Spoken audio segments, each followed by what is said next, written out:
on n'a pas fini. On va attaquer le quatrième volet. Alors tout de suite, avant de commencer sur ce quatrième volet qui est très intéressant, je pense qu'il plaira à beaucoup, je voulais préciser 3 points. Le premier, je n'ai jamais nié l'existence des réseaux pédophiles et je serais ravie que les gens qui affirment que je fais une telle chose soient en mesure de le prouver, une fois de plus, mais bon, ça, les preuves, vous savez pas ce que ça veut dire. Pour la simple et bonne raison que ça semble très difficile de nier des affaires comme les balais roses, Zandvoort, Dutroux, Outreau, Alec Baudisme, enfin ça il y a beaucoup à dire, ou même actuellement le dossier Epstein. D'ailleurs ce qui est marrant avec ce dossier Epstein, c'est que vous vous empressez de parler des relations d'Epstein avec Gates, mais Epstein et Trump, ça n'a pas l'air de trop vous perturber. Pourtant, il y a quand même pas mal d'éléments démontrant certaines choses plus vis-à-vis de Trump que vis-à-vis de Bill Gates. Mais bon, ça c'est une parenthèse. Donc non, je n'ai jamais nié l'existence des réseaux. Il faut arrêter d'être con 5 minutes et d'accuser les gens sur on ne sait pas quoi. Hein. Par contre, en effet, les seuls réseaux que je vais nier, parce que jusqu'à présent, on n'a jamais vu le moindre élément en ce sens, probant, c'est le fameux réseau de Tonon-Bébain, de votre ami Lopédo Lopez, qui, je le rappelle, est en fuite en Suisse depuis des années suite à sa condamnation en France pour des faits de diffamation, calomnie, entre autres contre une vingtaine de parties civiles, alors qu'au final, il s'est avéré que c'était lui qui avait un petit souci de ce côté-là. C'est quand même le mec qui accuse tout le monde d'être pédophile. Deuxième point, le travail que je vous présente, en l'occurrence, c'est pas j'ai acheté Gala lundi, j'ai vu un article qui parlait d'Epstein et puis le mardi je vous sors un organigramme comme je l'ai vu faire certaines personnes. C'est le résultat d'années, de mois, selon les affaires, d'investigation, bien au-delà de Facebook. Il faut vérifier les faits, faire les liens, s'assurer qu'on ne va pas faire de la diffamation en se citant le nom d'une personne qui en effet serait pas impliquée, ce que beaucoup d'entre vous ont l'air d'avoir du mal à fournir. Et troisième point, parce que j'ai été attaquée là-dessus et c'est mesquin, de toute façon c'est pas comme si j'avais pas l'habitude depuis toutes les années où on essaie de me faire fermer ma gueule, c'est pas difficile depuis que j'ai récupéré le dossier du trou, comme si on voulait pas que j'avance dessus. Bref, petite parenthèse. Donc non, je ne suis ni juge, ni avocat, ni quoi que ce soit. En l'occurrence là par rapport au dossier Maillot, si j'ai les pièces, je vais être très claire, c'est les enfants Gatchadoua qui m'ont eux-mêmes fait parvenir ces pièces avec une demande très simple, faire entendre leur voix. Donc j'ai fait entendre la voix des enfants Gatchadoua et leur version, et ce qui est réellement du dossier, ce que tous les défenseurs et soutiens de Stan Maillot se gardent bien de vous montrer, parce que forcément, entre ce qu'il y a dans le dossier, ce que les enfants en disent, et ce que l'on vous dit pour que vous donniez du pognon surtout à cette clique-là, c'est plus un gouffre, c'est un hémisphère qu'il y a. Donc aujourd'hui, on va attaquer. Voilà, donc je rappelle, les 2 premières vidéos, on est sur les expertises psychiatriques de Sandrine Gatchadoua au moment du divorce, après son enlèvement pendant quasiment 3 ans, enlèvement parental de ses propres enfants, donc retour en 2011.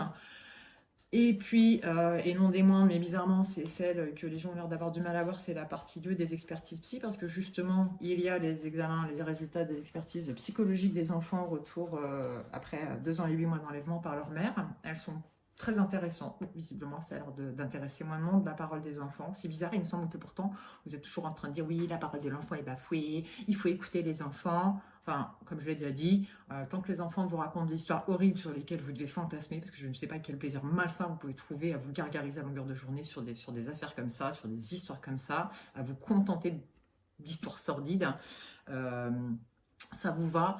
Le jour où, en fin de compte, ces mêmes enfants qu'on a filmés en les manipulant quand ils avaient 9-10 ans, dont on leur a fait dire pendant des années des choses abjectes, ont grandi et vous disent mais on nous a manipulés, on nous a forcé à dire ça, là ça y est, ça va plus, on veut pas les écouter, on tient pas compte de leurs paroles.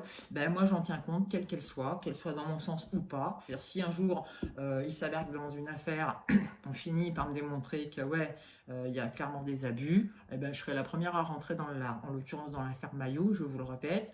Je peux vous remontrer, ça fait partie des 2 premières vidéos, ça a été dit, et ce dès 2008, aucun des enfants Gatchadoua n'a subi quoi que ce soit, puisque encore actuellement, Ils sont... Non, non, on n'a rien subi. C'est maman qui délire. Donc oui, c'est une mère délirante. Donc, Mayo, c'est ses proies favorites, hein, des mères un peu perturbées. Peut-être qu'à la base, ça part d'une bonne intention. En tout cas, pour une personne qui se prétend enquêteur, il y a encore du boulot, hein, mec, hein, parce qu'on n'enquête pas sur une version. Voilà, on prend le temps de faire des vérifications, des investigations. Si on peut accéder à des documents, c'est encore mieux. En l'occurrence, là, c'est pas le cas. C'est le mec qui reçoit une bonne femme complètement délirante. Elle lui raconte une histoire abracadabrantesque. Lui, il met les 2 pieds dedans et il y va. Donc aujourd'hui, eh ben, j'ai pris le temps de réfléchir parce que j'ai encore plein de trucs à vous montrer. Et je me suis dit qu'on allait parler des fameux carnets de notes qui ont été trouvés dans les véhicules au moment, vous savez, où quand Mayo il a détalé comme un lapin dans un champ de maïs.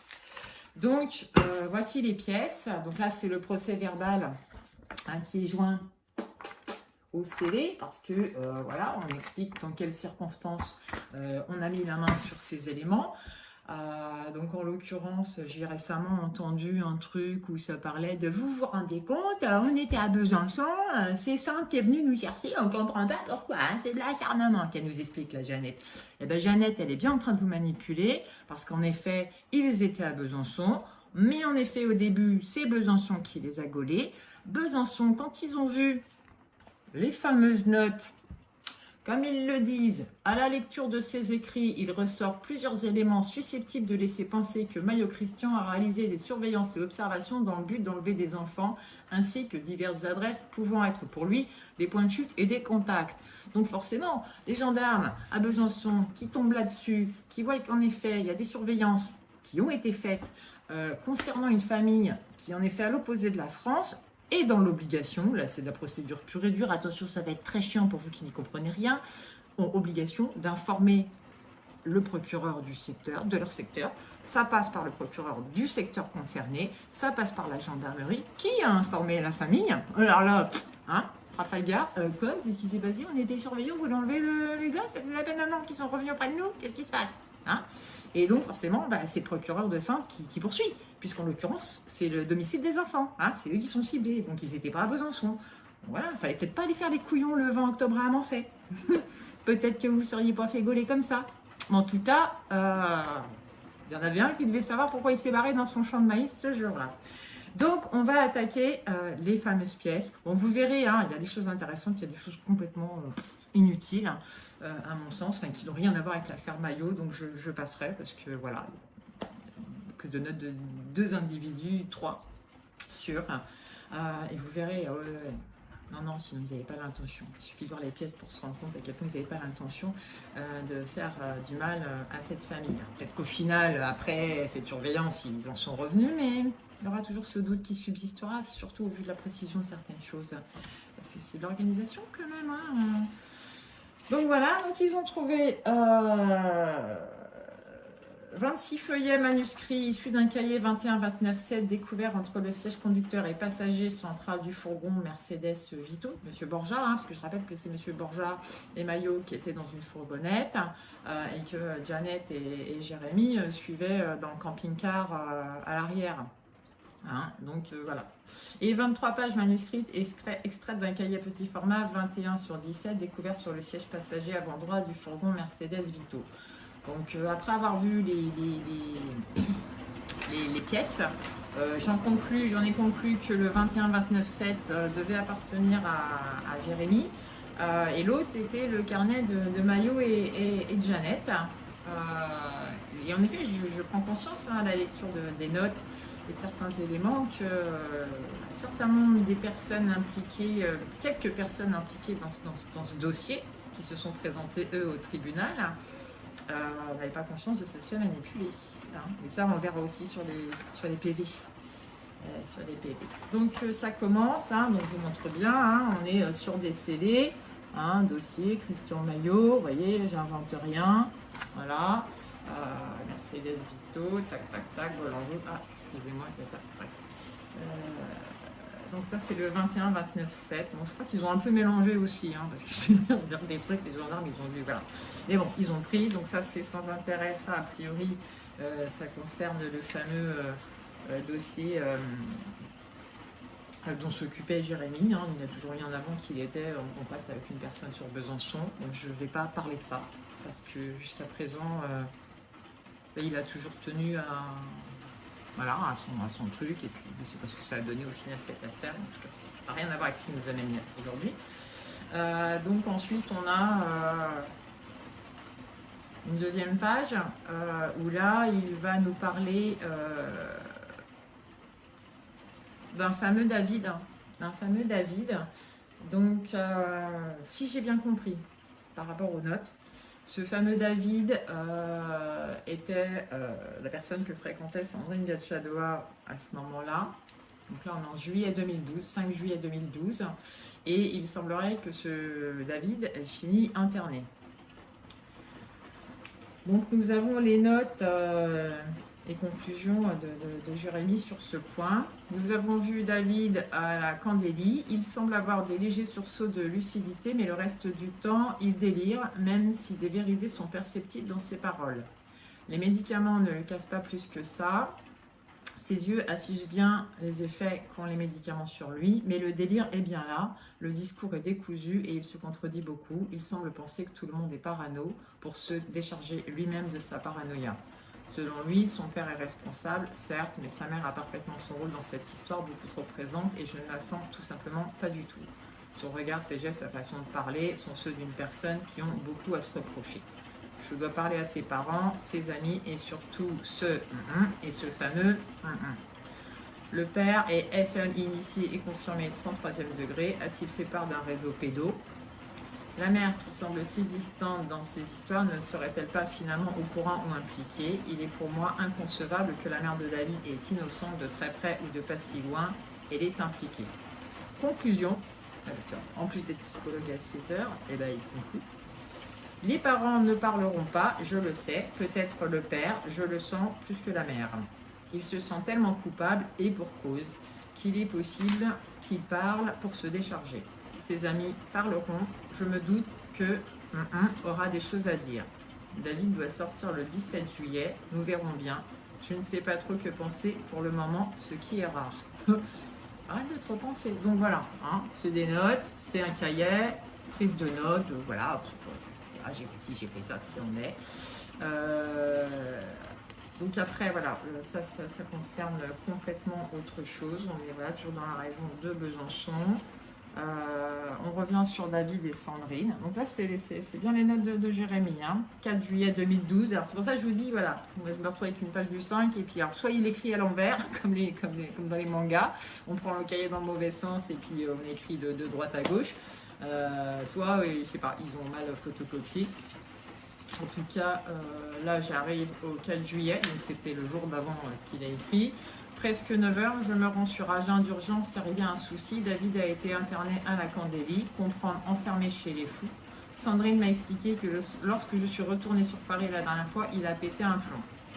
Apparemment, il tient des propos incohérents, raconte tout et n'importe quoi et s'énerve très vite. Il a expliqué à Sandrine que lui aussi était en fait victime d'abus. Lorsqu'il était plus jeune, sa grand-mère abusait de lui. Le fait de travailler sur les réseaux pédophiles a peut-être ravivé des vieux souvenirs. Sandrine m'a expliqué qu'il ne l'avait jamais dit à personne, s'était enfoui en lui, même si ses amis n'en reviennent pas. Ceci explique certainement ses fréquentes sautes d'humeur ainsi que son caractère de cochon. Suspicion. Il est probable que David soit vraiment une victime, mais je ne pense pas qu'il ait pu devenir fou comme ça. Même simplement le fait de bosser sur les réseaux n'a pas pu le faire dérailler. Nous n'avons rien vu ou fait de spécial. Il fume beaucoup trop de cannabis. Ça, c'est un truc qu'on retrouve souvent. Il sait un tas de choses sur un tas de sujets qui fâchent et me paraît finalement bien seul. Alors la suite, je ne sais plus où elle est, parce que voilà, c'est comme ça. Peut-être que son... Non, je ne sais pas. Je crois que plus loin, on retrouve l'autre passage. En tout cas, je ne sais pas si c'est un dessin ou en tout cas joli. Il faut le dire quand même, ça va être bien. Bon, là, on n'est plus dans la région. Là, c'est pas... Ah ouais, si, ça, je voulais vous le montrer. C'est marrant parce qu'on a des logs. Donc, comme ça, on a tout de suite aussi une idée du décor. Notre ami avait... Voilà, l'association qu'il a montée, c'était Souveraineté du Peuple. Voilà, c'est ça qu'il avait récupéré. Vous savez, l'histoire du pognon, des 15 000 € récupérés quand ils ont tous été en détention. C'était Souveraineté du Peuple. Et alors, c'est marrant parce que son mot de passe pour accéder je ne vais pas vous montrer parce que ça va un peu griller, son mot de passe pour accéder à sa boîte mail de l'assaut. C'est Alain Soral. C'est mignon, hein? Comprenne qui pourra. Donc voilà, c'était juste une petite aparté comme ça. Donc ça, c'est une autre affaire. Ça, c'est, voilà, donc, a priori, voilà. On a alors, la suite de, voilà, l'affaire de David. Donc je vous dis, je ne sais pas comment les gendarmes ont photocopié. Moi, je les prends dans le sens où on les a, où elles sont arrivées.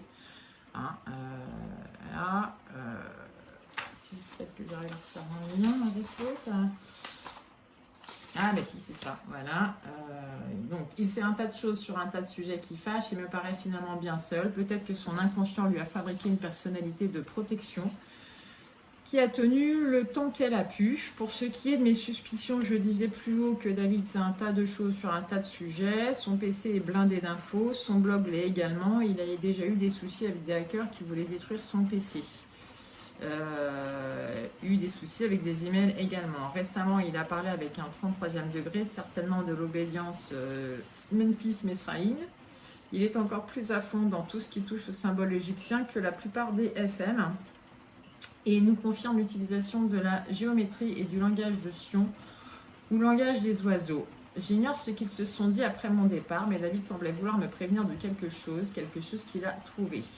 Il m'a parlé d'une clé dans le livre de la loi d'Alistair Crowley, page 18. Une suite de chiffres et de lettres qui pour le moment ne veulent rien dire pour moi. Peut-être qu'il a trouvé et qu'il a demandé confirmation à ce fameux FM33. Je trouve bizarre que d'ailleurs, comme si un FM33e allait tout dénoncer à un pauvre citoyen, à moins qu'il ne soit pris de compassion pour la race humaine avant que leur plan final ne soit exécuté. Donc là, on a déjà une idée du décor de ce qui se passe dans la tête de ce jeune homme à l'époque, qui, je le rappelle, doit avoir 25 ans. Voilà. Dans tous les cas, je pense que David s'est fait baiser. Soit soit quelqu'un d'autre, mais on l'a baisé. Quelqu'un ne devient pas fou du jour au lendemain pour se faire enfermer à l'asile une semaine après. Là-dessus, je suis assez d'accord. Ça pose question. Qu'est-ce qui a fait que le mec, en une semaine, il a pété un plomb? Même s'il ne s'est rien passé de mystique. Je sais et me doute que quelqu'un a appuyé sur la détente. Sa famille dit que l'année dernière, il lui est arrivé la même chose. Donc, il a pété un plomb. Même si je crois à sa famille, il faut que j'en sache un peu plus sur lui et son enfance. Le gros problème dans cette histoire, c'est que je ne peux pas le voir, pas de droit de visite. Je ne peux plus aller chez lui, il nous faudrait son disque dur interne et externe. Si je le voyais, je suis certain de pouvoir en apprendre plus sur lui et ce qu'il s'est passé récemment. Le seul gros souci, c'est qu'il délire totalement, qu'il a raconté toutes nos investigations. Il a donc parlé de l'impasse, du couple machin, et donc de Sandrine et moi. Sachant que Sandrine est sur écoute, suivie et persécutée par les réseaux, c'est un sacré mauvais coup pour nous que des gendarmes ou la police sachent tout ça. Ça me forcera à être beaucoup plus prudent par la suite. Donc Sandrine est sur écoute. On est toujours dans la parano et en fait, ils sont tous un peu. Ça, c'est un truc que je refuse de faire, moi, c'est de sombrer là-dedans. Je dois parler avec quelques amis de David, pourquoi pas, ses parents si possible. Et surtout, je dois récupérer son DD, la caméra. Je pense que ça ira pour le reste. Que ce ne soit pas... C'est illisible par contre. Donc ensuite, donc là on est en juillet. Quelques-uns, ça on va se faire manger avant c'est... Là, oui, je suis désolée, la suite, elle est illisible pour moi. Hein, en tout cas, ce qu'on voit, c'est que le 16 juillet 2012, il était question d'un rendez-vous avec la personne de Besançon. C'est marrant, hein, ces gens qui n'ont pas une thune et qui arrivent à traverser toute la France régulièrement. C'est balèze. Hein. Bon, soit en fraudant, hein. Je comprends ce qu'il veut. Voilà. Ça concerne autre chose. Donc après, je ne sais pas, il nous a fait un truc par rapport à Marion Wagon. Je pense que les enquêteurs se seront aussi penchés sur cette partie-là. Ça, c'est des plans. Nanana, ça cible. Mais bon, on n'est plus dans la région qui nous intéresse. Ah, après, le 6 juillet, on revient sur David. Nous sommes allés à la Candélie et ils nous ont dit que David a changé de service. En effet, mais selon un infirmier, impossible de le voir jusqu'à lundi. Sandrine avait des affaires à récupérer chez David. Les parents de David étaient présents chez lui ou au-dessus. Barbara était également présente et est descendue en furie pour nous menacer. Je suis locataire de toute la maison, c'est chez moi, je ne veux plus vous voir ici. La prochaine fois que je vous vois, j'appelle les flics. Sandrine et moi avons eu droit à ce serment. La mère de David a été en parfait accord avec ce que j'attendais d'elle, désagréable, même pire, mauvaise. En même temps, j'ai envie de dire, votre fils vient de se faire interner. Je ne connais pas le contexte, mais je ne serais pas non plus super agréable si, en une semaine, mon gamin ait pété les plombs sans que je comprenne vraiment ce qui se passe. Elle est désagréable.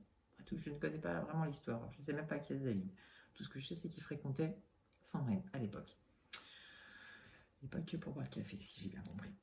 Ces paroles n'étaient faites que pour blesser Sandrine. Après nous avoir gentiment éjectés, nous sommes rentrés. Le père de David regardait toujours le sol, abattu, dépassé, surtout très fautif, coupable et complice, puisque silencieux. Ce que je retiens, c'est que cette affaire, la famille de David ne tient pas à ce qu'elle ressorte. Elle était enterrée et personne ne veut plus en entendre parler. C'était là souvent le cas dans les histoires d'inceste dans les familles. La réaction de la sœur me pousse à croire qu'il n'y a pas que la haine récente qu'elle a envers Sandrine qui la pousse à agir. Ainsi, cela réveille des démons ou plus clairement des histoires qu'elle avait volontairement rangées dans la case oubliette de son cerveau.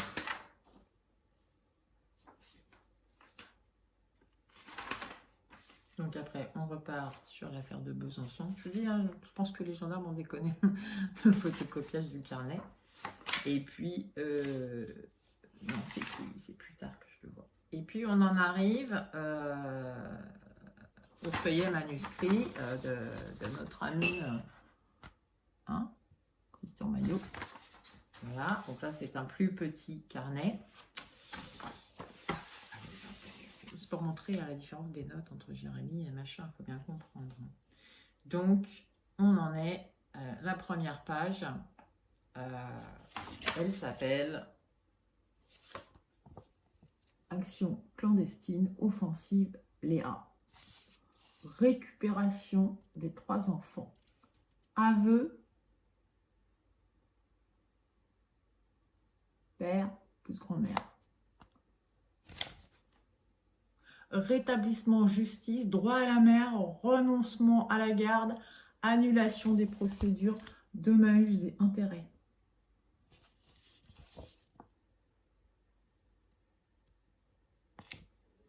Option d'action. Alors là, j'aime beaucoup l'option d'action. On sent le héros qui a vraiment envie de protéger les enfants. Kidnapper et séquestrer les adultes.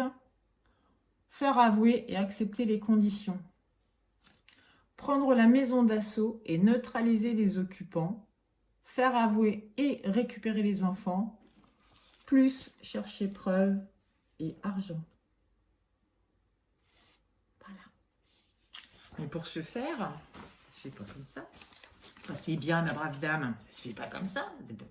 Ça s'organise, il faut de la logistique un petit peu quand même. Alors, comment qu'on va faire? C'est quoi? Alors, on était là. Doudou, vous voyez. Hop. Alors, comment qu'on fait? On tourne la page? On tourne la page. Alors, comment qu'on s'y prend? Trouver de l'argent pour agir. Bah ouais, hein, va bien falloir à un moment trouver de l'argent, sachant qu'on ne travaille pas. Alors moi, je veux bien qu'on vive sur les économies de Janet depuis 2007, mais à un moment, les économies, ça doit faire un petit moment qu'elles soient arrivées à bout. Heureusement, il y a des appels aux dons. Donc, pour trouver de l'argent, pour agir, on envisage quoi? Un prêt, qu'on n'aura jamais parce qu'on n'est pas solvable, l'escroquerie, le braquage ou le montage financier. Eh, ça ne vend pas du rêve, ça? Ah oui, mais pour ce faire, il faut aussi usurper l'identité d'une cible. Et ouais, ça fait partie des choses qu'on n'hésite pas à faire. Ce sont des vraies méthodes de voyous, hein, et ça, c'est que le début. Hein. Donc, faux papier à son nom avec photo, RIB de sa banque pris dans une autre ville, et créer une fausse nouvelle adresse dans une autre ville et ouvrir un compte dans la nouvelle ville. Voilà les procédés de Monsieur Maillot. tout dans l'honnêteté et la bienveillance.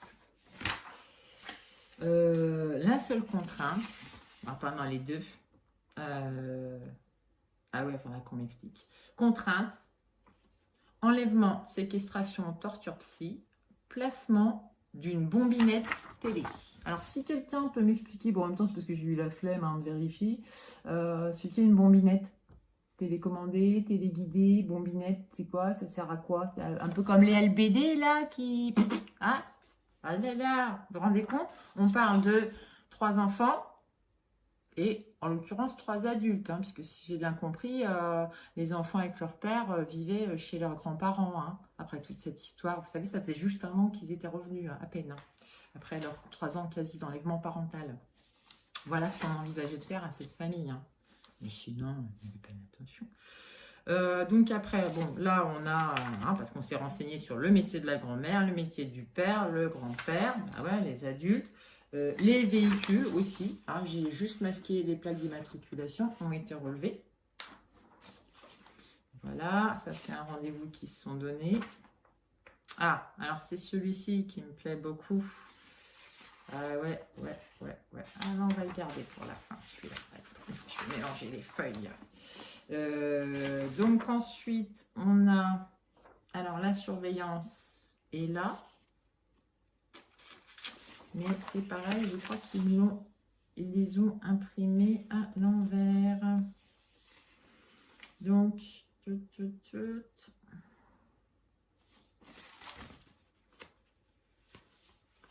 voilà, c'est ça. C'est ça que je cherchais. Alors, on a quand même une certaine logistique. Bah oui, hein, parce qu'on ne s'improvise pas quand on n'a pas de thunes, kidnappeur d'enfants. Donc, il a bien fallu trouver quelqu'un pour fournir les cartes SIM. J'ai cru comprendre récemment dans une interview qui a été diffusée chez mon ami Pampers qu'on avait l'explication. Et franchement, on n'a pas tous une dizaine de cartes SIM comme ça en latence dans nos affaires. Ah, voilà, normal quoi. Ah, voilà. Donc, on fournit des cartes SIM. Hein, avec des numéros voilà, temporaires s'il le faut.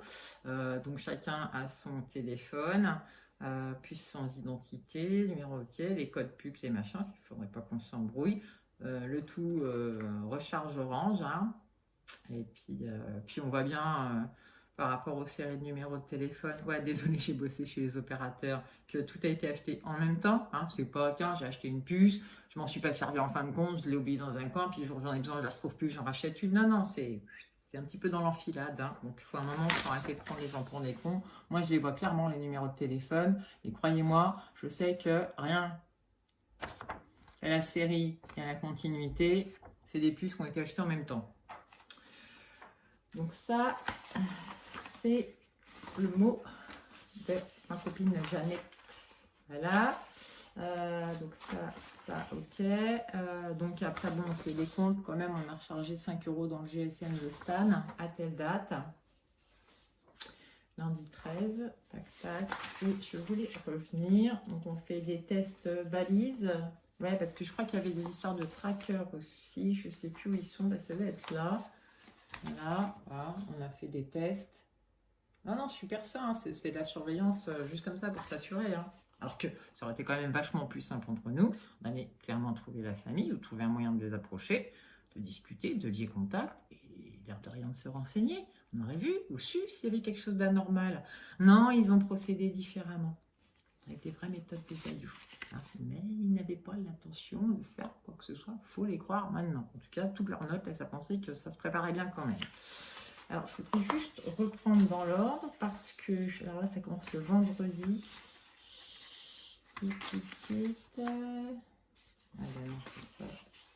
C'est ça, ça a dû commencer là. Donc c'est vraiment une famille qui a été suivie jour et nuit pendant plusieurs jours. Donc je vais montrer, on a relevé leur plaque d'immatriculation de tous les véhicules et on les a pistés jusqu'à la piscine. Voilà, ils survivent. Donc voilà, on sait ce qu'ils ont fait le vendredi 10, le samedi 11, c'est des coordonnées, donc voilà. Le dimanche 12, aire de jeu avec voilà, plus des amis. Ah ouais, c'est comme ça qu'ils ont réussi à approcher Léa. On va y arriver. Voilà. Hop, au portail vert. Ils rentrent tous ensemble au portail vert. Alors, récemment, dans la vidéo témoignage chez notre ami Pampers, j'ai entendu dire que Jeannette avait approché Léa à la grille de l'école, je crois. Je crois que c'est ce qu'elle explique dans la vidéo. Il faudrait que je réécoute. Enfin, c'est tellement sans intérêt leur mensonge. Faux. Faux. Là, en l'occurrence, la prise de notes l'explique. Donc, le lundi à 9h50. Oh, le vilain. Vous vous rendez compte, un papa, il emmène ses enfants à la piscine. Mais ça va pas dans sa tête de papa à lui. Hein. On n'emmène pas ses enfants à la piscine comme ça quand c'est l'été. Voilà. Toujours est-il, c'est là que ça devient intéressant, qu'à 16h, ils sont partis pour aller chez des amis à côté du collège, donc à côté d'une école, mais dans l'esprit de certains, on vous omet un petit détail qui a toute son importance. Mais je rappelle qu'on est au mois d'août, hein, donc il est impossible que ces enfants aient pu être approchés à l'école. Voilà. Et donc, on a le stratagème de Jeannette pour approcher pour une interview, vous savez, avec caméra BFM et tout. À 18h, je cherche le petit chien et demande aux enfants, les 3 plus garçons et filles de la famille des amis, s'ils l'ont pas vu et que je l'ai perdu. Ils partent avec moi en descendant de l'escalier. La petite fille en avant. Petite fille des amis chez qui ils étaient. Excusez-moi, je bois mon café en même temps. Léa et les autres, un peu hésitants en arrière, en criant « Lino, Lino !» Quand Léa arrive en bas de l'escalier, je lui dis « Je suis une amie de ta maman. » Elle me dit « Ah !» Je lui dis si elle m'aide à chercher le petit chien pour l'éloigner. Elle dit oui et me suit. Je dis « Ta maman veut savoir comment vous allez. » Elle me dit d'un ton sûr « Ça va. » Elle s'inquiète pour vous, toi et tes frères. Il y a les autres enfants qui reviennent et on interrompt la discussion. D'accord? Donc ça reprend et je dis, il faut que vous visez n'importe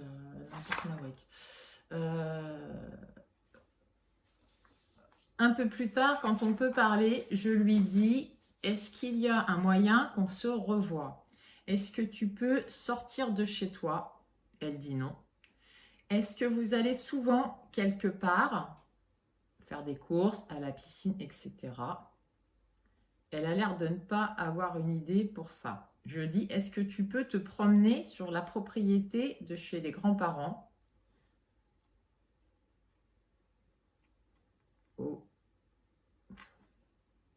J'ai du mal à lire. Au lac, parce que c'est très grand. Elle dit oui, mais il y a des codes. J'arrête, je ne voulais pas lui dire. On saute le portail.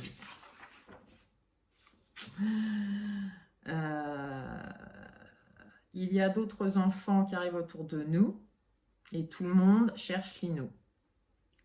La fillette cherche aussi. Quand on remonte vers la rue principale, je parle encore avec elle et je lui dis... Alors attends, je lui dis... On se reverra quelque part, tu me reconnaîtras. Oui, mais... Donc, Jeannette lui a répondu, c'est pour savoir si vous subissez encore des choses de ton père ou de ta grand-mère. Ce à quoi la fillette a répondu, non, d'un ton sûr et en faisant non de la tête. Mais peut-être ton petit frère. Elle dit non, avec la même sûreté. Puis elle raconte que sa mère avait dit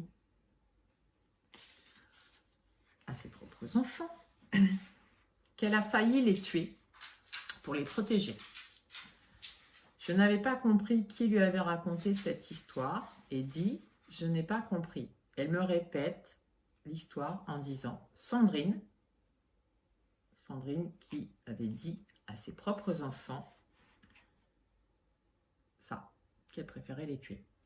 Il me semble que la petite avait dit Sandrine pour désigner sa mère. Elle ajoute, c'est quand même pas très normal. Je la comprends.